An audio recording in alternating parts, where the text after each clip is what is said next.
Good evening. आज हम अपना हीट ट्रांसफर वाला डिस्कशन स्टार्ट करते हैं और कोई टाइम लिमिट नहीं है कि 1 घंटा करना है। आपके 10 सवाल हैं, आप आधे घंटे में कर लो, बहुत अच्छी बात है, कोई दिक्कत नहीं है। ज्यादा लगे ज्यादा टाइम लग जाए और काम आपको डेली बेसिस पे इतना ही दे रहा हूं कि आप आसानी से पूरा कर पाओगे। हीट ट्रांसफर में HCV पार्ट सेकंड का पेज नंबर 98 पे आपका ये एक्सरसाइजेज होंगे 1 to 10, 10 क्वेश्चन होंगे। कर लिया आप सभी ने ना ट्राई 1 से 10? ठीक है। देखो, इनमें कुछ सवाल आसान मिलेंगे, कुछ ऐसे भी मिलेंगे जो हम कुछ ना कुछ तो नया उनमें सीख भी रहे होंगे, कुछ बहुत सीधे भी मिलेंगे, कुछ में कुछ सीखने लायक होगा। तो ये सारी चीजें हम यहाँ पे देखते हैं अभी। और हर बार की तरह, मतलब पिछली बार की तरह 10 ही तो सवाल है, तो मैं लाइन से डिस्कशन कर ही देता हूँ स्टार्ट। क्वेश्चन नंबर 1, देखिए पहला सवाल। A uniform slab of dimension 10 by 10 by 1 is kept between two heat reservoirs। अच्छा, एक हीट रिजर्वोयर मतलब कि एक बहुत बड़ा सा मास होगा कि उसमें से अगर आप हीट ले भी लो तो उसका टेम्परेचर चेंज नहीं होगा। एक दिन बताया था क्लास में कि मास चेंज होने पे भी मास बड़ा होने से हीट लेने देने से भी टेम्परेचर पे कोई फर्क नहीं पड़ता है। क्यों क्यों नहीं पड़ता बताओ? क्योंकि क्यू का फॉर्मूला था ms डेल्टा टी, तो वहां से डेल्टा टी होगा क्यू अपॉन ms। तो अगर m लार्ज होगा तो डेल्टा टी टेंड्स टू 0 हो जाएगा, तो टेम्परेचर में कोई चेंज नहीं आ पाएगा। ठीक है। तो इसमें बोला है कि दो हीट रिजर्वोयर है, दो बड़े बड़े हीट रिजर्वोयर होंगे, एक का टेम्परेचर 10 डिग्री, एक का 90 डिग्री। मतलब कुछ इस तरह का अरेंजमेंट है पहले सवाल में कि ये 90 डिग्री पे मैंने माना और ये वाला अरेंजमेंट आपका है 10 डिग्री पे। यानी कि हमारे लिए ये तो सोर्स हो गया और ये सिंक हो गया, एक सोर्स है एक सिंक है। अच्छा, अब इसमें लिखा है कि 10 by 10 by 1 की एक यूनिफॉर्म स्लैब है, एक क्यूबॉइडल स्लैब है। The larger surface area touch the reservoir. तो सबसे बड़ा सरफेस एरिया कौन सा होगा? 10 by 1 का होगा या 10 by 10 का होगा? 10 by 10 मतलब क्या है? देखो, कोई इस तरह की अरेंजमेंट है ये। 10 by 10 वाले फेस तो ये है और सामने वाली लेंथ छोटी सी है, एंड अगेन 10 by 10 का फेस फिर दोबारा से आ जाता है। ये कोई इस तरह का रिजर्वोयर है, ये कोई इस तरह का रिजर्वोयर है कि इसमें ये जो साइड है ये 1 सेंटीमीटर होगी, ये साइड आपकी 10 सेंटीमीटर और ये वाली साइड भी 10 सेंटीमीटर। तो 10 by 10 वाले जो बड़े फेस हैं, अब इस क्वेश्चन में इन्होंने लाइन में ये खुद ही समझाया है कि भाई कौन सा पार्ट किधर मानना है। और अब देखो, आज हमने वहां ऑफलाइन क्लास में अपना देखा था कि एक वो सिलेंड्रिकल वाला लिया था, करंट, हीट करंट यूं चले तो रेजिस्टेंस कुछ हो रहा था और इनर टू आउटर चले तो कुछ हो रहा था। यानी कि किस तरह से हीट करंट फ्लो करेगा उस पर रेजिस्टेंस की वैल्यू डिपेंड करती है ना? ठीक है। तो यहां पे हीट करंट यूं चलेगा, यूं। तो अगर यूं चलेगा तो आप बताओ लेंथ कितनी है? लेंथ 1 मीन्स SI में लेके चला करो। 1 means 1 centimetre minus 2 metre. Area कितना होगा? Area 10 centimetre by 10 centimetre. तो ये हो गया 10 बाई 100, 1 बाई 10, 1 बाई 10, यानी कि 10 is power minus 2 metre square. अच्छा, के कंडक्टिविटी देखो, एक तो इनकी यूनिट्स में कभी कंफ्यूज मत होना। थर्मल रेजिस्टेंस की यूनिट क्या होती है? Kelvin upon vote. आप ऐसे भी सोच सकते हो, जैसे हीट करंट होता है change in temperature upon resistance. Change in temperature तो केल्विन या डिग्री सेल्सियस में, और ये करंट जो होता है जूल पर सेकंड वोट में। तो ये यहां से डायरेक्ट दिमाग में आना चाहिए कि केल्विन अपॉन वोट। और के की यूनिट क्या होती है? जो कंडक्टिविटी है उसकी यूनिट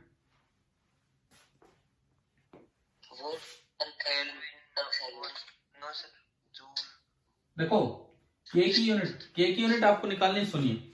आर का फॉर्मूला क्या होता है, 1/k L/A। समझ आ रहा है ना, आर का फॉर्मूला, आर का जो फॉर्मूला है that is 1/k into L/A। ये आपका आर का फॉर्मूला होता है। तो यहां से k आ गया L/A इंटू आर। अब लेंथ की यूनिट मीटर, एरिया की यूनिट मीटर स्क्वायर, और आर की यूनिट अभी आपने बताई थी केल्विन अपॉन वॉट। तो ये केल्विन और ये वॉट, 1 मीटर से मीटर गया तो क्या होगी, वॉट अपॉन मीटर केल्विन। तो ये दो बातें तो बिल्कुल याद हो जानी चाहिए।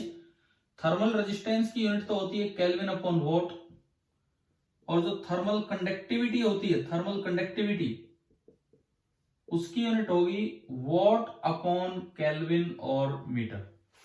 यूनिट याद हो जाएंगी हमें, ठीक है। अब देखो इस क्वेश्चन में क्या दिया होगा इन्होंने इस स्लैब का, हाँ 0.8 what per metre degree Celsius लिखो, केल्विन लिखो क्योंकि डेल्टा थीटा आते हैं। तो के आपको दिया गया है 0.8 watt upon metre into degree Celsius, ये है। इन्होंने पूछा है find the amount of heat flowing through the slab per minute, 1 minute में कितनी हीट निकलेगी ये बताना है। तो सबसे पहले तो थर्मल रेजिस्टेंस यहां से कैलकुलेट कर लो। सबसे पहले तो इन वैल्यूज के साथ आप थर्मल रेजिस्टेंस कैलकुलेट करते जाइए। कितना आ रहा है थर्मल रेजिस्टेंस, मैंने इसमें पुट किया तो 1/0.8 L है 10 की पावर -2 और A भी है 10 की पावर -2, ये कैंसिल हो गया। 10/8 यानी कि R मेरा आया 5/4 केल्विन पर वोट। पहला स्टेप हुआ, R आ गया। उससे निकाल low heat current, delta theta upon R। Delta theta कितना है, 90 - 10 80 अपॉन 5 इंटू 4, 5 16, तो ये 64 वोट आ गया। वोट मतलब जूल पर सेकेंड। 64 वोट आपका ये आया जूल पर सेकेंड में। भाई बोर्ड दिख रहा है ना क्लियर, हाँ जी बोर्ड विजिबल है क्लियर, ठीक है। इन्होंने इसमें पूछा कि find the amount of heat flowing through the slab per minute, 1 minute में कितना। तो ये तो 1 सेकंड में है, दरअसल ये तो 1 सेकंड में 64 जूल है। 1 सेकंड में अगर 64 जूल है तो 1 मिनट मतलब 60 सेकंड में कितना होगा, 64 इंटू 60। हाँ जो भी आपका आंसर होगा वो आ जाएगा यहां से। पहला सवाल आ गया समझ। इसमें दो बातें हैं सीखने वाली। एक तो ना कई बार जैसे क्यूबॉइडल फेस आएगा, इसने बोल दिया कि लार्जर फेस रिजर्वोयर में है कि स्मॉलर फेस है, तो उससे आपको पता लगाना है कि कौन सा तो एरिया लें और कौन सी लेंथ लें। और दूसरी बात, कभी भी अमाउंट ऑफ हीट फ्लोन पूछे, हीट करंट निकाल के टाइम से मल्टीप्लाई कर दो सेकंड में, तो वो हीट कितनी फ्लो होगी वो आ जाएगी। फर्स्ट क्वेश्चन हो गया हमारा। चलिए सेकंड पे चलते हैं। Question number second, a liquid nitrogen container is made of a 1 centimeter thick thermocol sheet having thermal conductivity 0.025 joule per meter second degree Celsius. Liquid nitrogen at 80 Kelvin is kept in it. Total area is 0.8 meter square. ये इन्होंने sheet की thermal conductivity की unit सही लिखी है इस सवाल में, देखना एक बार, हाँ सही लिखी है। इन्होंने वोट की बजाय क्या लिख दिया वहां पे यूनिट में, हाँ ये नीचे सेकंड लगा दिया, जूल ऊपर लिख के। लिक्विड नाइट्रोजन 80 केल्विन पे है। 80 केल्विन मतलब काफी कम टेम्परेचर है, और उसका टोटल एरिया इतना कांटेक्ट में है लिक्विड नाइट्रोजन के साथ, ठीक है। एटमॉस्फेरिक टेम्परेचर बाहर का 300 केल्विन है, तो rate of heat flow from atmosphere to liquid nitrogen कितना होगा। देखो कुछ मिला के डायग्राम समझ आना चाहिए कि भाई क्या है, ये क्या सिचुएशन है। ये कोई एक शीट है, ये कोई एक शीट है, इसकी कुछ थिकनेस भी आपको दी है। मैं दूसरे सवाल की बात कर रहा हूं, क्वेश्चन नंबर सेकंड। इसकी कुछ थिकनेस भी आपको दी है। मान लो इससे बाहर है एटमॉस्फेयर और इससे नीचे है लिक्विड नाइट्रोजन। लिक्विड नाइट्रोजन तो है 80 केल्विन पे। एटमॉस्फेयर का टेम्परेचर बताएंगे कितना है, क्वेश्चन में? 300 300 केल्विन। तो डेल्टा थीटा तो मुझे यहां से दिख ही गया, डेल्टा थीटा कितना? 220 केल्विन। और हीट किधर से किधर आएगी बताओ? ऊपर से नीचे आएगी, नीचे से ऊपर? ऊपर से नीचे, हाई टू लो। अच्छा, हीट अगर ऐसे आ रही है तो ये तो लेंथ का काम करेगा, और ये जो ऊपर वाला है ये आपका एरिया का काम करेगा। ठीक है, अब देखिए इन्होंने सवाल में पूछा है rate of heat flow. Rate of heat flow मतलब हीट करंट, हीट करंट ही पूछ लिया, तो ये तो डायरेक्ट है डेल्टा थीटा 220 बाई आर। और आर शायद मुझे लगता है इन्होंने वैल्यू दे रखी है, एक बार मैं रख के देख लेता हूं। आर की वैल्यू 1/k, के कितना दिया इस शीट का? 0.025 इंटू एल, लेंथ मतलब ये थिकनेस, थिकनेस कितनी दी इस शीट की? 1 सेंटीमीटर 10⁻²। और एरिया कितना है? Area 0.8 metre square. 0.8 metre square. यहां से आर कितना आ रहा है? वैसे तो आसान कैलकुलेशन है, कोई खास दिक्कत वाली बात है ही नहीं इसमें। अगर आप ये आर देखो 25 8 50 2 2 2 ये 0.5 1/2 आ रहा है शायद,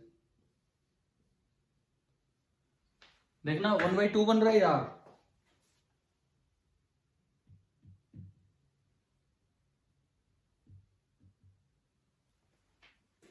और जब आप इसमें पुट करोगे आई, तो 220/1/2 440 वोट।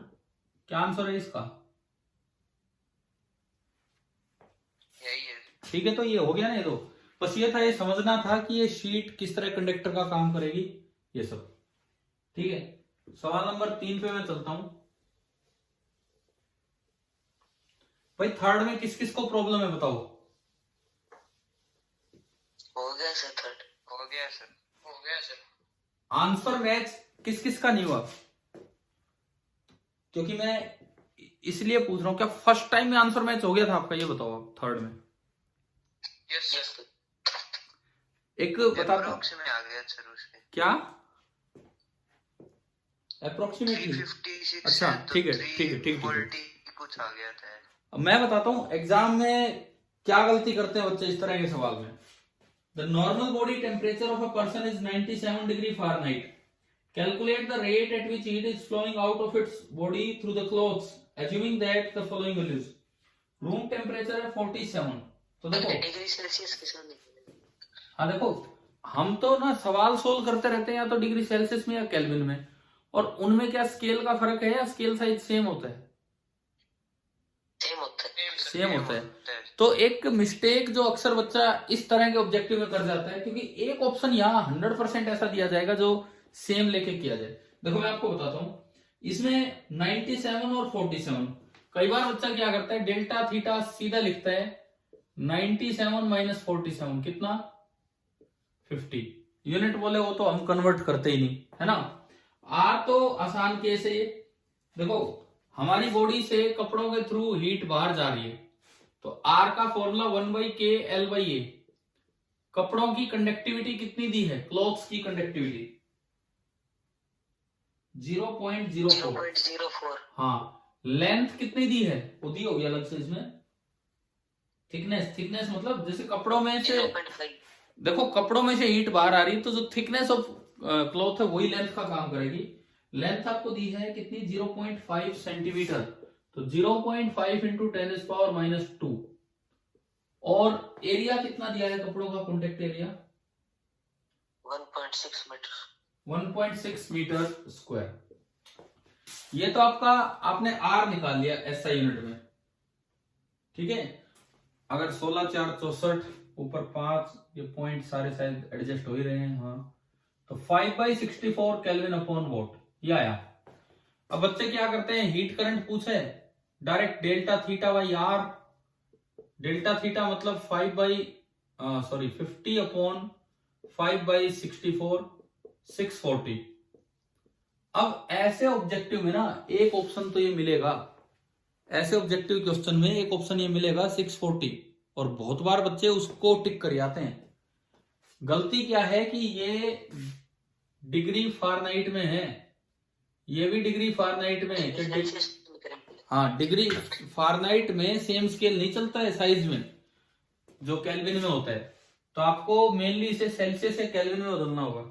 तो हमने देखो, अगर आपको 9, 5, 32 वाला फॉर्मूला भी याद नहीं है तो हम ऐसे लिखते थे, TC minus 0/100 - 0 is equal to TF minus कितना होता था 32/180, 212 से 32।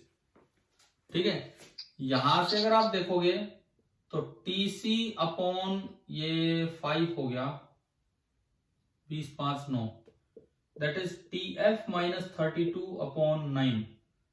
तो यहां से आपको ये करना पड़ेगा, TF is equal to 9/5 into TC plus 32। इस क्वेश्चन में जो गलती हो सकती है वो मैंने आपको बताई है, तो इस बात का जरूर जरूर ध्यान रखें। ये तीसरा सवाल हम कर रहे हैं ना, इसके बाद आपको बस कन्वर्जन करना है और फिर दोबारा से ये ठीक से लगा देना। हो गया ना ये आप सभी का?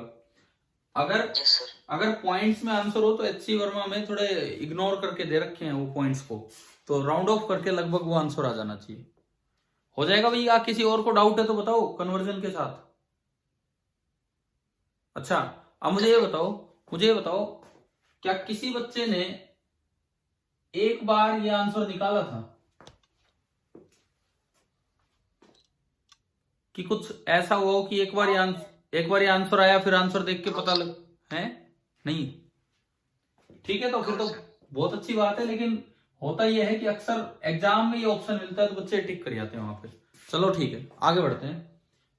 क्वेश्चन नंबर 4, इसी जैसे थर्ड टाइप क्वेश्चन है ना, इसके साथ थोड़ा सा स्टार मार्क कर देना भाई, अगर फारेनहाइट में आए तो मतलब इस बात पे ध्यान जाएगी, फारेनहाइट में आए तो पहले कन्वर्ट करना है। Question number 4, water is boiled in a container having a bottom of surface area 25 centimetre square, thickness 1 mm and conductivity 50। देखो, एक कंटेनर में पानी गर्म किया जा रहा है और जो कंटेनर का बेस है, कंटेनर का जो बेस है इस तरह का,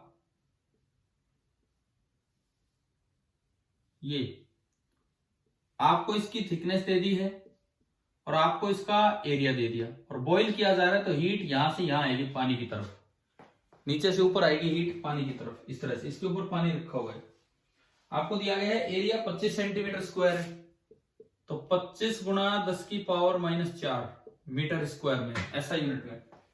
थिकनेस दी है 1 मिलीमीटर, 1 मिलीमीटर मतलब 10⁻³ मीटर। अच्छा जी, कंडक्टिविटी दी है 50, ऐसा यूनिट में, मैं यूनिट नहीं लगा रहा हूं, बस सीधा लिख रहा हूं 50 कंडक्टिविटी। ठीक है, अभी कहता है 100 gram of water is converted into steam पर minute in the steady state after the boiling starts. शायद आज क्लास में, ऑफलाइन क्लास जो अपनी स्कूल में हुई, उसमें हमने कुछ ऐसा लिया था कि कैलोरीमेट्री के साथ भी हीट ट्रांसफर को रिलेट किया जाता है ना? तो वही काम यहां पे करना है। अब एक बात बताओ, ये पानी कितने डिग्री पे है? ये इसके ऊपर जो पानी है ये कितने डिग्री पे है? इस कंटेनर में जो पानी रखा है ये कितने डिग्री पे है बताओ? 100। कैसे बताया आपने कि पानी 100 डिग्री सेल्सियस पे? देखो, पानी तो कितने पे भी हो सकता है, पहले गर्म होके फिर बॉईल होगा, लेकिन ये लिखता है कि 100 gram of water is converted into steam पर minute in the steady state after the boiling starts. इसने लिखा है आफ्टर द बॉइलिंग स्टार्ट्स, तो जब बॉइलिंग स्टार्ट होगी तो बॉइलिंग कितने डिग्री पे स्टार्ट होगी? 100 डिग्री पे, यानी कि ऊपर जो पानी है वहां का टेम्परेचर है 100 डिग्री सेल्सियस। ठीक है, assuming that no heat is lost to the surrounding, को हीट नष्ट हो नहीं रही है, और 100 ग्राम पानी स्टीम में कन्वर्ट होता जा रहा है per minute. Latent heat of vaporization आपको दे दिया 2.26 into 10⁶, 2.26 into 10⁶ joule per kilogram. ये आपको दिया है। तो सबसे पहले तो हीट ट्रांसफर वाली बात करें, इस कंडक्टर का आर कितना होगा, आर 1/k इंटू L/A। ये सारी वैल्यूज रही आपके पास, यहां से बताना आर कितना आएगा।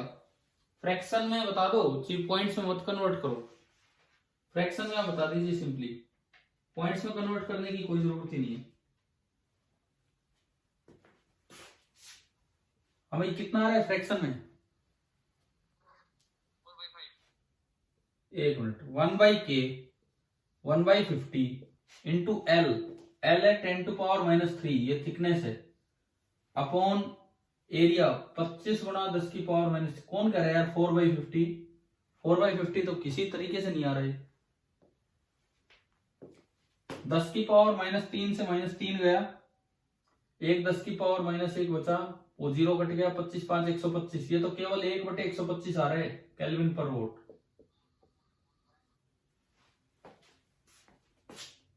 हाँ भाई बताओ, ये समझ आया क्या, आर कैसे निकाला हमने? ठीक है, बोलिए, जवाब दीजिए, आर आ गया, ठीक है। Yes sir. इसके बाद आर आ गया। अच्छा, कुछ टेम्परेचर वगैरह के बारे में बता रखा है, नीचे ऊपर कितना है, एज्यूमिंग दैट, निकालना क्या है, temperature of the lower surface, यही निकालना है, यहां का थीटा निकालना है, यहां का सॉरी, यहां का ऊपर पानी का है 100 डिग्री सेल्सियस, तो ये थीटा 100 से तो ज्यादा होगा, तभी हीट ऐसे जाएगी, ठीक है। डेल्टा थीटा आपका होगा थीटा -100, तो आई हो जाएगा डेल्टा थीटा बाई आर, यानी कि थीटा -100 अपॉन 1/125, तो ये करंट आया 125 इंटू थीटा -100। इतनी एनर्जी पर सेकंड इसको मिल रही है। हीट ट्रांसफर का काम तो हुआ यहां तक। अब बात आती है कैलोरीमेट्री वाला पॉइंट, तो वो हम पढ़े यहां पे। इसमें दिया है सवाल नंबर 4 में 100 gram of water is converted into steam पर सेकंड। तो देखिए कितनी हीट मिल रही है उसको। अब कैलोरीमेट्री का यूज करो, क्यू का फॉर्मूला होगा m इंटू एल, क्योंकि वहां कन्वर्जन हो रहे, ठीक है। 100 ग्राम 100/1000, और एल आपका दिया है 2.26 इंटू 10⁶ जूल, जूल में आया 2020, एक और ऊपर गया 0.226, और ये 3 22 6000। इतने जूल एनर्जी ऊपर पहुंचती जा रही है। कितनी देर में पहुंच रही है, क्वेश्चन में दिया होगा, कितनी देर में पहुंच रही है पर मिनट। जो टाइम मिला वो 60 सेकंड है, यानी कि हीट करंट जो ऊपर पहुंच रहा है वो कितना है, 226,000 डिवाइडेड बाई 60 वॉट। ये हीट करंट ऊपर आया है। मैं अगर 1 0 से 1 0 काट दूं तो ये हीट करंट ऊपर आ रहा है। और हम जानते हैं, ऐसा हमने पहले भी पढ़ा है, जो हीट करंट यहां से सप्लाई होगा वही तो ऊपर जा रहा होगा। तो इसका मतलब आपको अल्टीमेटली क्या करना है, 125 इंटू थीटा -100 को इक्वेट कर देना ऊपर पहुंचने वाले हीट करंट से 22,600/6 से, और यहां से आप थीटा निकाल लेंगे, थीटा जो भी आएगा। बताओ भाई समझ आया कि नहीं आया? ठीक है। देखो कई बार क्या होगा, सवाल आप इक्वेशन बिना समझ के इक्वेशन लगा देंगे और आंसर भी आ पा रहा होगा, लेकिन थोड़ा सा डायग्राम वगैरह आप यहां समझ लो कि क्या मतलब है। ये कैलकुलेशन भी मुश्किल नहीं है, 6 से कट ही रहा है ये तो, 6 3 18, 46 6 7 42 40, पता नहीं जो भी जाएगा, और फिर आप इधर उधर कर लेंगे और थीटा निकाल लेंगे, जैसा भी होगा। चलो मैं अगले सवाल पे, 5th। Yes sir. ठीक है, 5वां सवाल देखते हैं, इसको हटाऊं मैं। अरे यूं मैं थोड़ा थोड़ा सवाल ही काम दूंगा आपको रोज, ताकि आप कर पाए। थोड़ा सा इंटरेस्ट रखोगे ना इस काम के तरफ। क्लास होना स्कूल में एक अलग बात है, लेकिन ये डिस्कशन भी जरूरी है।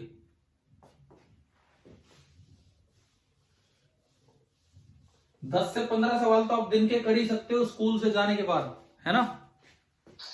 Yes sir. ठीक है। सवाल number 5, one end of A steel road, के दे दिया 46 जूल पर, ठीक है, वही वॉट पर मीटर केल्विन है, of length 1 meter is kept in the ice at 0 degree Celsius and other end is kept in the boiling water at 100 degree Celsius. मैंने एक दिन आपको एग्जांपल दिया था, ये सोर्स और सिंक होते क्या हैं? मैंने कहा था बॉइलिंग वाटर ये सोर्स का काम करता है, फ्रीजिंग वाटर मतलब आइस ही वो बनती जा रही है, ये सिंक का, तो वो वाला केस आ गया। ये कहता है एक एंड तो रख दिया 100 डिग्री पे और एक 0 डिग्री पे, एरिया ऑफ क्रॉस सेक्शन दे दिया 0.04, तो ये एरिया है और ये लेंथ है। ऐसी कोई स्टील रोड है,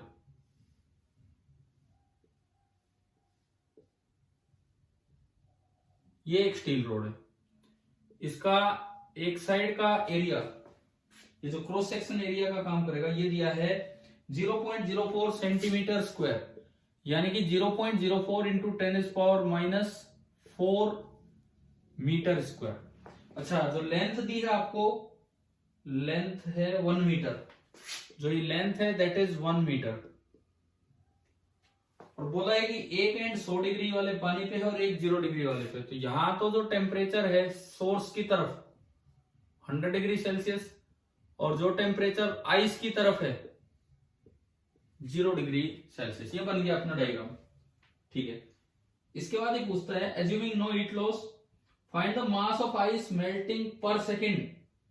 मास of ice melting per second, देखो फिर दोबारा से क्या कर रहा है, ये ना वही हीट ट्रांसफर को कैलोरीमेट्री से रिलेट कर रहे हैं। पहले तो हीट ट्रांसफर से निकालो कि हीट करंट कितना है, और फिर निकालो कैलोरीमेट्री से कि इसको करंट कितना मिल रहा है। ऑलमोस्ट उसी तरह का काम। पहले आर लिखो, आर कितना 1/k, के दिया होगा ना इसका, के है 46, 1/k इंटू L/A, तो ये हो गया 4 इंटू 10⁻⁻⁶। ये आ गया केल्विन पर वॉट में आर। अभी आर लिखा हमने सबसे पहले, उसके बाद डेल्टा थीटा लिखा, डेल्टा थीटा दिख रहा है 100 केल्विन। उसके बाद हीट करंट लिखते हैं डेल्टा थीटा अपॉन आर, तो ये हो गया 100 अपॉन, ये सब कुछ ही ऊपर ही चला जाएगा, 46 इंटू 4 इंटू 10⁻⁻⁶ वोल्ट। -6 से 2 ये गया, ये तो कर ही लिख ही देते हैं, 4 6 24, 4 चौक 16 और 2 18, और 2 0 तो यहां गए, और 1 2 3 और 1 और, भाई यही आ रहा है क्या?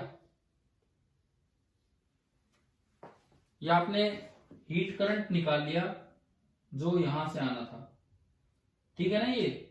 इसके बाद अच्छा, अब ये पूछता क्या है, क्वेश्चन नंबर 5 है ये, assuming no heat loss find the mass of ice melting per second। तो यूं बताओ, अगर इतने वोट है मतलब इतने जूल पर सेकंड, तो एक सेकंड में जो एनर्जी मिली, एक सेकंड में जो एनर्जी मिली क्यू, वो आपका है 0.0184 जूल। तो कितना मास मेल्ट हुआ, मैं इस क्यू को ml से इक्वेट कर सकता हूं, और L आपको दे रखा होगा इसमें, L कितना दिया है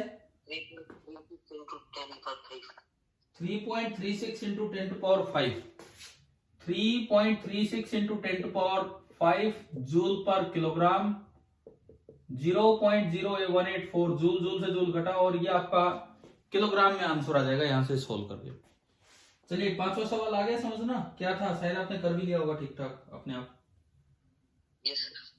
ठीक है, अब ये क्या होता है, जैसे आपको ना थोड़ी बहुत कैलकुलेशन भी करनी आनी चाहिए, बिल्कुल ही कैलकुलेटर पे भी डिपेंड मत रहो भाई, नहीं तो फिर पेपर में कैलकुलेटर का ही वेट करेंगे।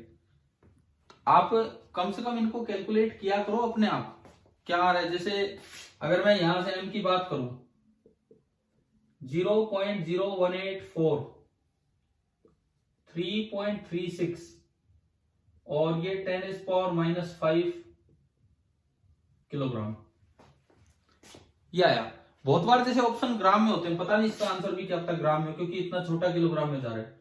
तो 10⁻³ को अवॉइड कर दो, 0.0184 इंटू 10⁻² अपॉन 3.36 ग्राम। क्या इसका आंसर किलोग्राम में दिया है कि ग्राम में दिया है वहां पे? ग्राम में है सर। ठीक है, तो ये आपको अब ये थोड़ा बहुत सोल्व करना आना चाहिए। जैसे देखो, मुझे नहीं पता आंसर क्या, मैं तो वैसे ही इसमें बता रहा हूँ। ये 3.36 को आप 3 लिख लो, 3 लिख लो, हालांकि 3 से काफी बड़ा था। और इसको 18 लिख लो। अब तो ये आराम से कैलकुलेट हो रहे हैं। 0.006 इंटू 10⁻⁻2 ग्राम, 6 गुना 10⁻⁻5 ग्राम। आंसर क्या है इसका?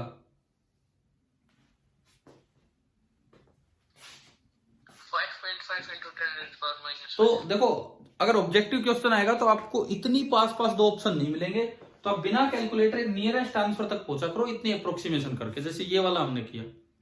ठीक है, थोड़ा इससे कम होगा वो हो जाएगा इक्वेट। चलिए हम आगे बढ़ते हैं। तो ये कुछ सवाल आ रहे हैं जिनमें कैलोरीमेट्री के साथ इनको रिलेट किया जा रहा है। सवाल नंबर 6 पे हम आ गए। An ice box almost completely filled with ice eight 0 degree Celsius is dipped into a large volume of water at 20 degree Celsius. पानी के अंदर डाल दिया आइस बॉक्स, और बाहर का टेम्परेचर 20 डिग्री है और आइस का टेम्परेचर है 0 degree. The box has walls of surface area 2400 centimetre square, thickness 2 mm and thermal conductivity 0.06। Calculate the rate at which ice melts in the box, latent heat of fusion भी दे दिया। वही 3 step है, बिल्कुल same है कि नहीं बताओ। ये एक बार मुझे ये बताओ, सवाल नंबर 6 आपसे हुआ कि नहीं हुआ?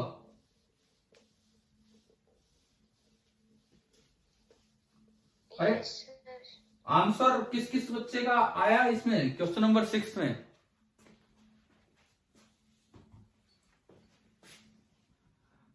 भाई देखो, एक बात सुनो, नहीं आया तो भी बताओ, आया तो बताओ। मैं गिनती के 10 सवाल दिए थे आज आपको स्कूल में, 10 ही तो सवाल हम डिस्कस कर रहे हैं। 10 सवाल तो आप कभी भी ट्राई कर सकते थे। एक सीरियसली आधा 1 घंटा दिया करो इस काम। ठीक है, देख लेते हैं फटाफट। आइस 0 डिग्री पे था और उसको बाहर जो पानी है वो 20 डिग्री पे है। तो बाहर का टेम्परेचर इतना है और अंदर का टेम्परेचर है 0 डिग्री। बीच में वो आइस बॉक्स है। आइस बॉक्स की जो थिकनेस दी है वो दी है कितनी, 2400 centimetre square area, thickness 2 mm और K 0.06। तो इसका R कितना हो गया, 1/0.06। थिकनेस वो लेंथ का काम करेगी 2 mm और एरिया 2400 सेंटीमीटर स्क्वायर 10⁻⁻4 केल्विन पर वॉट में ये R आ गया। पहला स्टेप हमारा ये हुआ कि हमने R लिखा कि R इतना आया इस सवाल में। ठीक है, उसके बाद अगर मैं इस R को थोड़ा बहुत तो देखूं, ये भी आसानी से सोल्व होगा, कोई इतनी मुश्किल वैल्यू ही नहीं आ रही। 2 3 10⁻³ -3 1 बचा, 2 यहां पे गए, 24 3 72। कितना रहे R? अगर हम फ्रैक्शन में बात करें बिना ज्यादा उलझ पुलझ किए, सीधा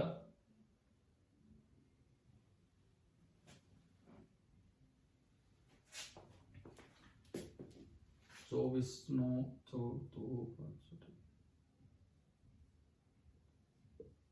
इतना बन रहा है क्या? देखो एक बार,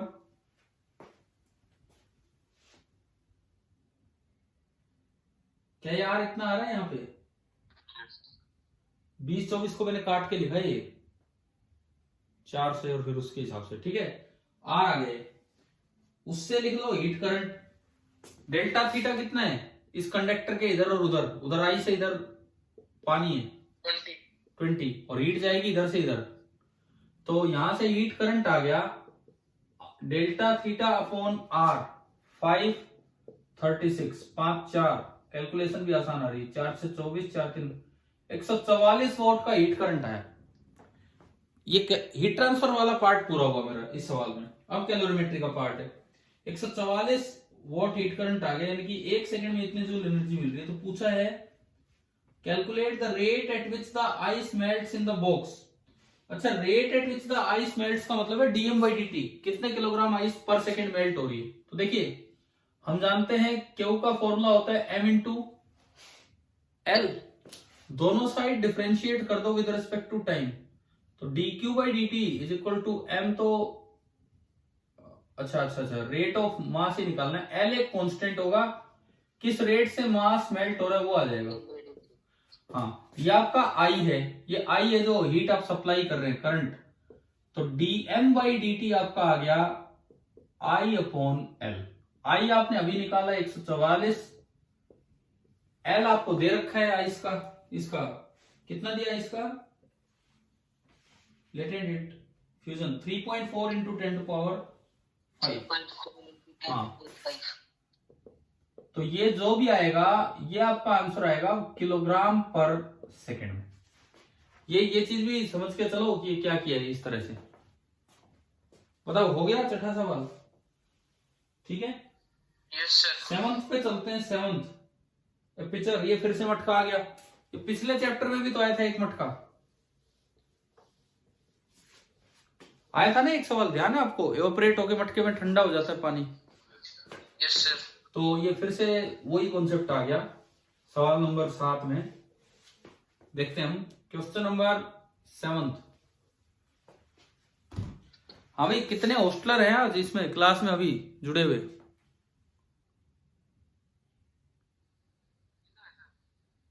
तीनों बैठे हो? तीनों? आप लोगों की आवाज बहुत कम आती है मेरे पास। तीनों बैठे हैं क्या? ठीक है, ठीक है। और सवाल करके लाए थे ना अटेम्प्ट?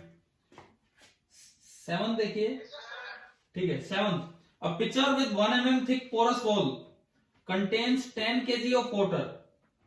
देखो, एक मटका है, उसकी 1 mm थिक वॉल है और उसके अंदर जो पानी भरा है वो 10 kg भरा हुआ है। ठीक है, ये आपको दिया है। Water comes to its surface and evaporate at the rate of 0.1 gram per second. 0.1 ग्राम पानी इवेपोरेट हो रहा है 1 सेकेंड में। तो आपको बताना है सरफेस एरिया ऑफ पिक्चर इतना है, रूम टेम्परेचर 42 डिग्री है, latent heat they the, thermal conductivity, calculate the temperature of water inside the picture when it attains a constant value. अंदर एक स्टेडी स्टेट होगी। तो देखिए क्या हो क्या रहा है वो सुनो। सवाल क्या कहता है, मान लो ये दीवार है, ये वो कंडक्टिंग वॉल है जहां से हीट का आदान प्रदान होगा और पानी इवेपोरेट होगा। ये है, ये वॉल है, इसके इधर वाटर है, इससे इधर वाटर है, और ये बाहर का टेम्परेचर इसमें दिया है शायद सवाल नंबर 7 में 42 डिग्री सेल्सियस। बाहर का टेम्परेचर आपको दिया है 42 डिग्री सेल्सियस, और आपको बताना है कि temperature of water in the picture, अंदर का थीटा कितना होगा ये आपको बताना है। ड्यू टू टेम्परेचर डिफरेंस किधर से किधर हीट जाएगी, बाहर से अंदर, अंदर से बाहर। मटके के अंदर पानी ठंडा होता है गर्म होता है? मटके के अंदर पानी ठंडा होता है, बाहर गर्म होता है और अंदर ठंडा होता है, यानी कि इसके अकॉर्डिंग हीट फ्लो यूं होगा, इसके अकॉर्डिंग एनर्जी फ्लो यूं होगा, तभी वो पानी इवेपोरेट होगा और वो बाहर निकलेगा, तभी बदले में ठंडा होता चलता है। यूं चलता रहता है फ्लो, बदले में ये पानी इधर से इधर आता है और इवेपोरेट हो जाता है। जब इवेपोरेट होगा तो लिक्विड गैस में बनेगा, तो उसकी एनर्जी बढ़ेगी कि कम होगी? जब इवेपोरेट बढ़ेगी ना, तो जो एनर्जी, जो करंट यहां से सप्लाई हो रहा है वही करंट आप ये इवेपोरेशन में मान के चलेंगे, वही करंट इसको इवेपोरेट कर रहा है। वो मटके वाला सवाल पिछले चैप्टर में आया था, उसमें रीजन नहीं था, यहाँ विद रीजन चल रही है कि यूं फ्लो होता रहता है इस तरह से। चलिए देखते हैं अब जो वैल्यूज दी हैं। पहले तो रिपीट करना लास्ट लाइन। मैं कह रहा हूं कि इन्होंने ये तरीका बताया है कि किस तरह से हीट एक्सचेंज चलता रहता है। हमें पता है मटके के अंदर पानी ठंडा होता है, बाहर गर्मियों में भी मटके के अंदर पानी ठंडा होता है। हीट हमेशा किधर से किधर चलती है, high to low temperature, low to high, high to low. जैसे ही अंदर की तरफ हीट जाएगी वो एनर्जी अंदर का टेम्परेचर नहीं बढ़ाएगी। अगर टेम्परेचर ही अंदर बढ़ गया तो फिर मटके में गर्म पानी नहीं हो जाएगा। भाई कहीं से भी हीट एनर्जी मिलती है, उसके दो काम होते रहते हैं, या तो टेम्परेचर बढ़ाना या फिर स्टेट चेंज करना, है ना। तो मटके में भी अंदर पानी, मटके में भी अंदर जो पानी है वो ठंडा है, बाहर गर्म है, तो हीट फ्लो तो डेफिनेटली बाहर से अंदर होगा, लेकिन या तो उसका टेम्परेचर बढ़ा देगा या उसकी स्टेट चेंज करेगा, तो वो इवेपोरेट करवाता रहता है, यानी कि वो जो हीट फ्लो हो रहा है वो किस काम आता रहेगा, थोड़ा थोड़ा पानी स्टेट चेंज करता रहेगा। क्लियर हो रहा है कि नहीं बताओ? Yes sir. ठीक है। Yes sir. तो अब देखो, पहले तो आप सबसे पहले इसका आर निकाल लेंगे, चलो कोई नहीं, निकालते हैं अभी। उसके बाद आई जो इधर से आएगा that will be delta theta, delta theta will be 42 minus theta upon R, ये आपका आई आया। ये जो आई होगा this is D Q by D T, यही एनर्जी पानी को इवेपोरेट करवा रही है, तो ये एनर्जी या तो एम सी डी टी होती, या तो एम सी डेल्टा थीटा होता, या फिर एम इंटू एल। तो टेम्परेचर नहीं बढ़ने दे रही, स्टेडी स्टेट है, तो ये कितना हो गया M into L, L constant है और ये हो गया डीएम बाई डी टी। तो मेरे पास एक इक्वेशन बनी, पहले आर निकाल लो। आर कितना है 1 बाई के बोलिए भैया, आप क्वेश्चन देख रहे हैं तो के कितना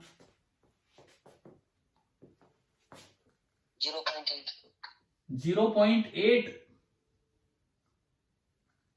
इंटू एल। थिकनेस कितनी इस वॉल की, थिकनेस 1 मिलीमीटर, तो 10 टू पावर माइनस 3। और एरिया कितना है, area 200 centimetre cube, 200 centimetre square, यानी कि 10 इज पावर माइनस 4। ये आ गया केल्विन पर वोट में, डिग्री सेल्सियस पर वोट में। ये आपका आर आया। ठीक है, कितना है थोड़ा सिंप्लीफाई करके बताओ, आसान सी कैलकुलेशन है, कोई बड़ा मुश्किल काम तो है भी नहीं। 1 बाई कितना हो रहा है ये 8 और 2 16 तो हो ही रहा है, बाकी आप देखो कि और क्या क्या कुछ बचता है, पावर वावर ये सब 1/16 ही आ गई बस। तो ये 1/16 केल्विन पर वोट। अब देखो ये है, ये अंदर करंट आया, इतना ही इसमें यूज हो गया, तो आप इस इक्वेशन को उठाओ, 42 minus theta upon R, R वो अपॉन आर ऊपर जाके इंटू 16 हो जाएगा, बराबर एल। एल कितना दिया है इसका लेटेंट हीट की value 2.27 into 10 to power 6। Latent heat of vaporization question में दी है 2.27 इंटू 10 टू पावर 6 और into dm by D t दे रखा है क्या, किस रेट से वेपोरेशन हो रहा है, हाँ 0.1 gram per second. 0.1 gram per second का मतलब है 0.1 into 10 to power minus 3 kilogram per second. अभी आप बताओ कि आपको ये इक्वेशन लिखनी आ गई, कैसे लिखी हमने? हाँ जी बोलिए भाई, सभी को क्लियर है कि नहीं है? Yes sir. ठीक है, ये इसको मैंने इससे इक्वेट कर लिया, DM by D T 0.1 gram per second, ये रहा ऐसा यूनिट में, किलोग्राम में बदल के। और यहां से आपको केवल और केवल थीटा कैलकुलेट करना है और कुछ नहीं करना है, हो जाएगा, कर लोगे ना अब तो ये सोल्व। ठीक है भाई, कोई डाउट है किसी को तो अभी और बताओ, कोई और सोल्व करवाना चाहे मैं और कर दूंगा आगे, ऐसी कोई बात नहीं है, नहीं तो हम फिर अगले पे चलेंगे। सर 42 डिग्री सेल्सियस पे इवेपोरेशन कैसे होएगा? अच्छा सुनो, इवेपोरेशन जो है, बॉइलिंग और इवेपोरेशन में थोड़ा डिफरेंस होता है, बॉइलिंग और इवेपोरेशन में थोड़ा डिफरेंस होता है। आप यूं बताओ, आप पानी, एक बर्तन है, खुला बर्तन है, उसमें पानी रख दो, थोड़ी देर बाद क्या वो अपने आप खत्म नहीं हो जाता है? थोड़ा सा पानी रख के देख लो आप। सर रीजन क्या है इसका? रीजन क्या है इवेपोरेशन का? देखो बॉइलिंग एक, मैं बताता हूं, बॉइलिंग एक अलग चीज है। बॉइलिंग में आप इसको एनर्जी प्रोवाइड करते हो बाहर से हीट करके। इवेपोरेशन एक बार अपनी एचसीवी में आप देखो, मैं आपको यहीं से पढ़वा देता हूं, एक मिनट पेज नंबर बताता हूं कहां निकालना। इसमें पेज नंबर 22,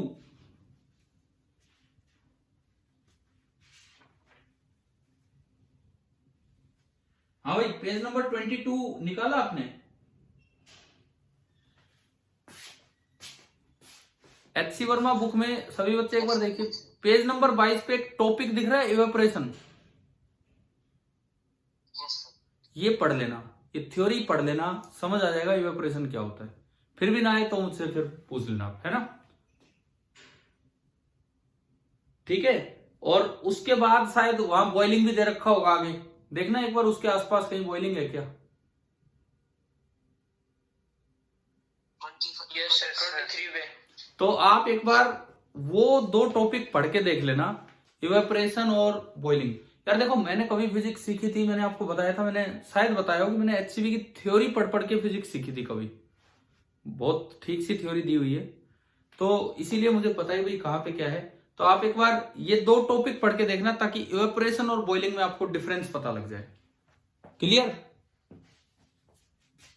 ठीक है। और पूरी थ्योरी पढ़ने मत बैठ जाना, बहुत कुछ है यूं तो, मैं बस जो दो टॉपिक आपको बता रहा हूं वो पढ़ के देख लेना। चले हम वापिस आए। और ये इवेपोरेशन के लिए कोई 100 डिग्री तापमान की जरूरत नहीं है, इवेपोरेशन तो नॉर्मल टेम्परेचर पे होता रहता है। क्यों होता रहता है वो आप वहां से देखना। चलिए सवाल नंबर ये हो गया 7th। अब हम आते हैं क्वेश्चन नंबर 8 पे। 8वां सवाल क्या दिया इसमें, स्टील फ्रेम के दे दिया 45, ठीक है, total length 60, cross sectional area 20, forms 3 side of a square. अच्छा ये बताओ, इसका डायग्राम समझ आया क्या, क्या है ये? एक स्टील फ्रेम से 3 साइड बनाई गई है एक स्क्वायर की, क्या आपको इसका डायग्राम समझ आ गया है क्या है?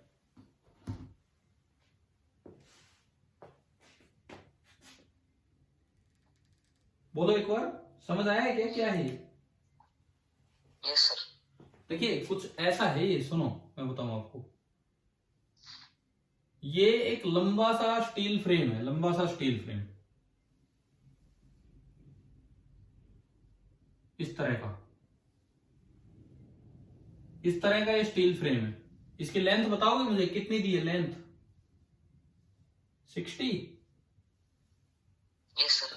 और ये है इसका एरिया ऑफ क्रॉस सेक्शन, ये कितना दिया है? 0.20 सेंटीमीटर स्क्वायर। 0.26, यही बोला है कुछ और? यही है 0.20। इससे ना 3 साइड बना दी एक स्क्वायर की, यूं यूं यूं मोड़ के, 4 नहीं बनाई, 3 साइड बना दी। तो देखो इससे ये शेप दे दी इन्होंने,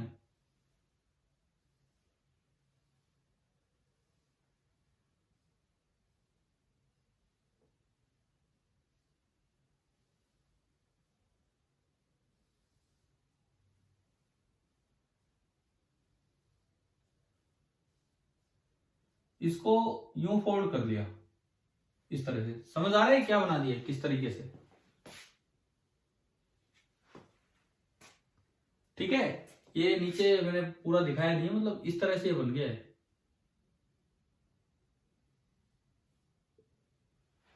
क्लियर है कि नहीं बताओ एक बार ये डायग्राम। ठीक है, चौथी साइड दी है इसकी, चौथी साइड छोड़ दिए, एक स्क्वायर बॉक्स ऐसा बनेगा। उसके बाद ये कहता है के दे दिया 45, the free ends are maintained at 20 degree and 40 degree Celsius. Free end एक तो है 20 डिग्री पे, और एक कितने पे है? 40 डिग्री पे। ठीक है, इस तरह से है। उसके बाद कौन सा है सवाल, 8 है ना? हाँ, the free ends are maintained at this, find the rate of heat flow through cross section of the frame. तो कितना हीट फ्लो हो रहा होगा? तो इसको ऐसे देखो ना आप, सिंपली ये देखिए, हीट फ्लो कहां, हीट फ्लो तो डायरेक्ट है 40 से लेके 20 तक आएगा, ऐसे आएगा, वो इसमें होगा तो ऐसे घूम जाएगा, बात वही है। तो ऐसे देखना है तो पहले तो आर निकालना होगा। अच्छा, डेल्टा थीटा कितना है? 40 माइनस 20, डेल्टा थीटा तो कितना हो गया? 20 डिग्री सेल्सियस। आर निकालने के लिए मुझे के चाहिए, के कितना दे रखा है इस सवाल में? क्वेश्चन नंबर 8 45, क्वेश्चन नंबर 8 से चल रहा है। के आपको दिया है 45, तो 1 बाई के, तो 1/45, L 0.6 upon A 0.2 into 10⁻⁻⁴ kelvin पर वोट में या डिग्री सेल्सियस पर वोट में ये इसका R निकल के आ गया। ठीक है, अगर मैं इस R को थोड़ा सिंप्लीफाई करूं, कितना आ रहा है ये बता दो। ये 2 से 3 गया, 3 से गया 15 और वो सब ऊपर चला जाएगा तो 10,000/15 यही आ रहा है ना, 10,000/15 केल्विन पर वोट। अब आई चाहिए तो डेल्टा थीटा 40 - 20 अपॉन 10,000 इंटू 15, 15 2 30, 300/10,000, 00 से 00, 0.03 वोट। क्या निकालना क्या है इसमें? Rate of heat flow. तो रेट ऑफ हीट फ्लो तो यही आ गया, ये तो सीधा ही कैलकुलेट ही हो गया 0.03। बताइए यहां तक आया समझ? ठीक है, क्वेश्चन नंबर 9, आज का सेकंड लास्ट क्वेश्चन हमारा ये है। Water at 50 degree Celsius is filled in a closed cylindrical vessel of height 10 centimetre and cross sectional area 10 centimetre square. पानी भरा हुआ है, देखो मैं डायग्राम बनाऊं इसका।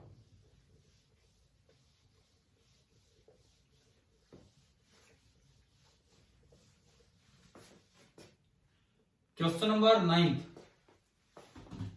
ये कहता है कि भाई पानी भरा हुआ है और एक क्लोज सिलेंड्रिकल वेसल है, पूरा बंद है ये।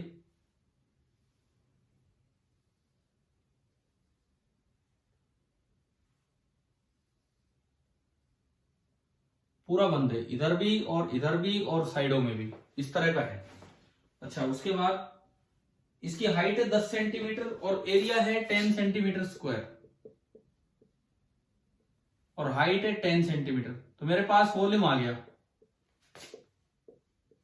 जरूरत पड़ेगी तो यूज कर लेंगे। 100 सेंटीमीटर क्यूब मल्टीप्लाई किया 100 इंटू 10⁻⁻6 मीटर क्यूब, यानी कि वॉल्यूम आ गया 10⁻⁻4 मीटर क्यूब। और अगर पानी भरा है तो मास भी आ गया, पता नहीं उसकी जरूरत पड़ जाए। Density of water SI unit में कितनी होती है? 1000 किलोग्राम पर मीटर क्यूब। तो मास होता है डेंसिटी इंटू वॉल्यूम, तो ये तो 10⁻⁻1 किलोग्राम बचा, 0.1 kg है ना भाई। मास आ गया हमारे पास पानी का। ठीक है, उसके बाद देखिए the walls of the vessels are adiabatic. Adiabatic का क्या मतलब होता है? हीट फ्लो नहीं होगा। हाँ, यहाँ ये कंडक्टर नहीं है, ये बेड कंडक्टर है, यहां से हीट फ्लो नहीं होगा, यहां से हीट फ्लो नहीं हो सकता। लेकिन ये लिखता है but the flat parts are made of 1 mm thick aluminium. जो फ्लैट पार्ट है ना, इसके ऊपर भी और नीचे भी ये एल्यूमिनियम के बने हैं, 1 mm थिक एल्यूमिनियम, और एरिया तो वही है ही 10 सेंटीमीटर स्क्वायर। के आपको दे रखे एल्यूमिनियम की कंडक्टिविटी। कंडक्टिविटी भी ऐसी चीज है जो मटेरियल पर डिपेंड करती है। एल्यूमिनियम की कंडक्टिविटी है 200, ये इन्होंने दे दिया 200। तो आर तो इसका और इसका सेम आएगा, ऊपर और नीचे वाले का, जहां से हीट निकलनी है। ठीक है, दोनों का एक बार मैं आर ही कैलकुलेट कर लूं पहले, जब के इतना आसान दिया है। 1/200 इंटू थिकनेस कितनी है 1 mm। अरे इसको मत ले लेना भाई थिकनेस गलती से भी, कंडक्शन यहां होगा और यहां होगा इस तरह से। 10⁻³ अपॉन एरिया 10 इंटू 10⁻⁻4। एक बार बता दो ये केल्विन पर वोल्ट में ये आर की वैल्यू कितनी आ रही है? ये सारे कट गए यार, ये तो कितनी आ गई? 1/200 केल्विन पर वोल्ट। एक बार ये बताओ थर्मल रेजिस्टेंस कैलकुलेट करनी आ गई आपको? हाँ जी, ठीक है, समझ आ रहा है कि नहीं बताओ? Yes sir. ठीक है, उसके बाद estimate the time taken for the temperature to fall by 1 degree Celsius. 1 degree Celsius temperature decrease होने में टाइम कितना लगेगा? तो पहले तो क्यों निकालो, कितनी एनर्जी लूज करनी है 1 डिग्री रिलीज होने में, M C delta T. M कितना 0.1 पानी का मास है, पानी का। सी पानी की 4200 होती है एसआई यूनिट में, यस सर। और डेल्टा टी है 1 केल्विन। तो ये तो 420 जूल आई। 420 जूल हीट पूछा इसने कि भाई कितनी देर में 420 जूल हीट निकलेगी। ठीक है, टेम्परेचर डिफरेंस का कुछ आइडिया है? दे रखा है कुछ अंदर बाहर का? एक बार क्वेश्चन पढ़ के बताओ, अंदर बाहर का temperature difference. Yes sir, 50 degree अंदर है सर। 50 डिग्री अंदर है, और बाहर बाहर बाहर कितना है? 20 डिग्री। 20 डिग्री। तो डेल्टा थीटा भी आ गया मेरे पास। डेल्टा थीटा ये कितना आया? 30 केल्विन। तो जो हीट करंट आया डेल्टा थीटा बाई आर 30/1/200, ये ऊपर गया 3 2 6 6000 वोल्ट। मेरे पास करंट आ गया 6000 वोल्ट, यानी कि 6000 जूल पर केल्विन ना जूल पर सेकंड। ये आपका करंट आया। इस रेट से हीट निकल रही है, इस रेट से हीट निकल रही है, और कितनी हीट बाहर निकालनी है? 420 तो टोटल बाहर निकालनी है। ये दो साइड रास्ते दिखा रखे हैं हीट निकलने के इस बार, ये भी है और ये भी, यानी कि 420 का आधा 210 यहां से निकल जाएगी, और 210 यहां से निकल जाएगी, क्योंकि दो रास्ते दे रखे हैं आपको। तो जो हीट आधी आधी बांट दो। समझ आ रहा है? यस। ठीक है भाई, ये ही तो बेड कंडक्टर है, यहां और यहां से निकलेगी, तो 210 यहां से निकल लेगी, 210 यहां। तो आपको 420 नहीं, आपको 210 कितनी देर में निकलेगी उसका टाइम निकालना है। एक गलती ये हो जाती है इस सवाल में, 420 निकाल देते हैं बच्चे, और फिर आंसर वो डबल आ जाता है। एक ऑप्शन डबल का भी मिलेगा। आप में से भी ऐसा हुआ था क्या, किसी का डबल आंसर आया हो? या ये सोल्व भी नहीं हुआ? Yes sir. सोल ही नहीं हुआ? नहीं, जिसने सोल्व किया हो, क्या किसी बच्चे का डबल आंसर आया था? मनीष, आपका आया था? Yes sir. ठीक है, तो ये समझो 210 यूं निकलनी है। तो 210 निकालनी है मुझे इस करंट से। 6000 जूल पर सेकंड, एक सेकंड में 6000 निकल रही है। 6000 जूल निकल रही है एक सेकंड में, तो 1 जूल निकलेगी 1/6000 सेकंड में, और 210 जूल निकलेगी 210/6000 सेकंड में। तो ये आपका आंसर होना चाहिए। आंसर सेकंड में दिया है, मिनट में दिया है, किस में दिया है? सेकंड में सर। तो इसको कर लेना सोल्व, आ जाएगा, 0 से 0 जाएगा। ठीक है, कर लोगे जो भी आएगा। ये 9th क्वेश्चन भी इस पे अपना स्टार मार्क लगा लेना, क्योंकि पूरे चांस है कि बच्चा ये 2 की गलती कर दे। और अभी कोई बोल रहा था ना कि सोल्व नहीं हुआ, कौन बोल रहे थे?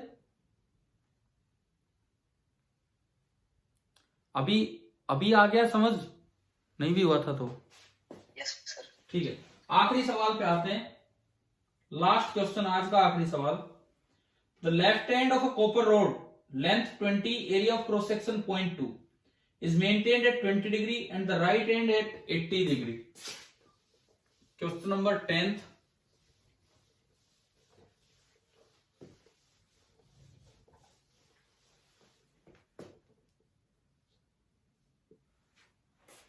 एक कॉपर रोड है, लेफ्ट एंड 20 डिग्री पे और राइट एंड 80 डिग्री पे, लेंथ 20 सेंटीमीटर, एरिया 0.2।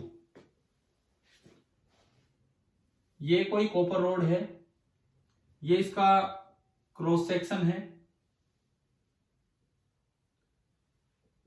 इसकी कुछ लेंथ दी है। कितनी दी है लेंथ?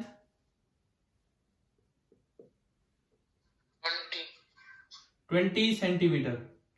और इसका एरिया ऑफ क्रॉस सेक्शन कितना दिया है? 0.20 centimetre. 0.20 centimetre square. Left hand ये है, ये कितने डिग्री पे?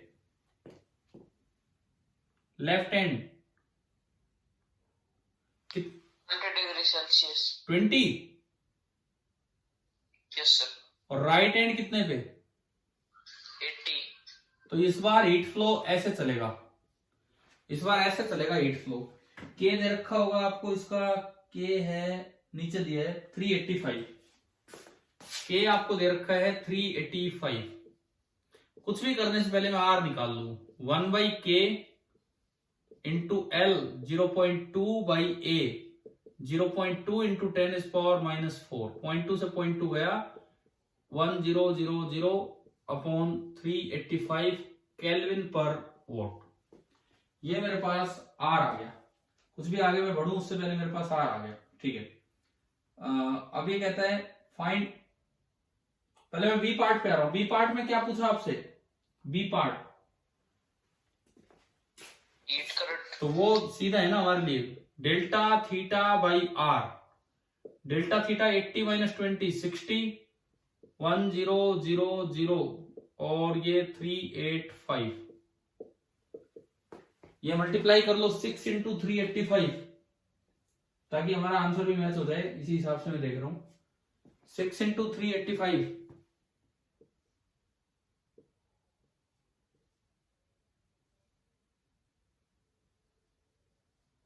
ये आ रहा है 2.31 वॉट। ये तो आ गया बी पार्ट, यही होगा आंसर, इसके आसपास ही, ठीक है। ए पार्ट पे चले हम। ए पार्ट में पूछा है कि temperature of a point 11 centimetre from left hand. ये लेफ्ट हैंड है, यहां से 11 सेंटीमीटर दूर कोई पॉइंट है, मतलब यहां से 9 सेंटीमीटर।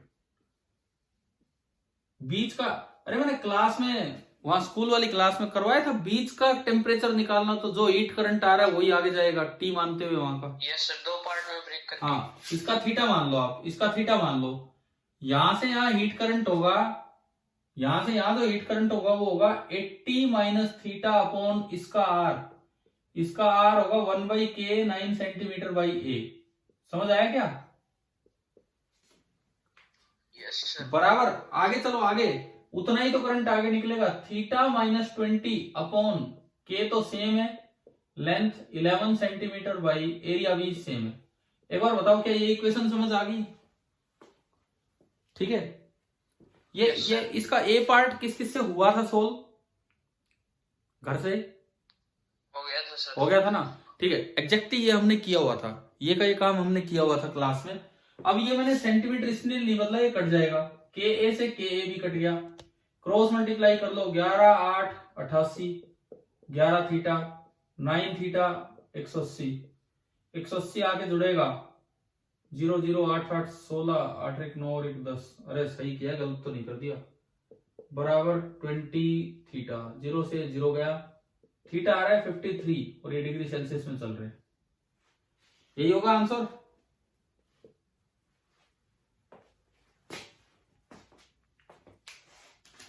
हाँ भाई बताओ, ये 10 सवाल समझ आ गए? Yes sir. ठीक है, अब यूं बताओ, कर रहे हो ना आप साथ साथ सवाल? मैं तो थोड़े थोड़े सवाल दूंगा आपको, एचसीवी पूरी करवा दूंगा इस तरीके से, हीट एंड थर्मो की, ठीक है। एचसी वर्मा और एनसीईआरटी हम रेगुलर डिस्कशन लेंगे, एक दिन में 10-15 सवाल बस, इससे ज्यादा नहीं, 1 घंटा मैक्सिमम, 1 घंटा ही लगभग हो गया हमें। तो अगले 10-12 सवाल और ट्राई कर लेना, मैं एग्जैक्टली फिर आपको बता दूंगा स्कूल में, और फिर कल शाम को फिर से डिस्कस करते हैं, ठीक है? Yes sir. ठीक है, ओके, गुड नाइट।